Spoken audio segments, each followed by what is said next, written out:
e frymëzoi autorin, pra juve, Xhemil Bytyqi, të krijoj këtë libër, pra në Mbretërinë e Luleve?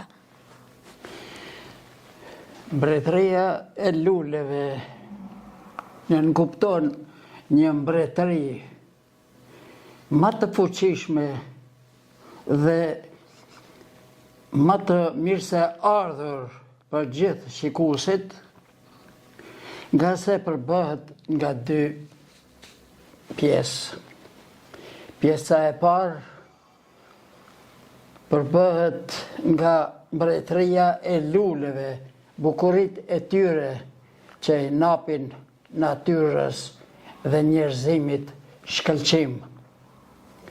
Në anë tjetër, përbëhet nga poezit të cilat i kam shkruar duke i shikuar bukurit e tyre dhe jam frymëzuar në atë nivel të bukurisë.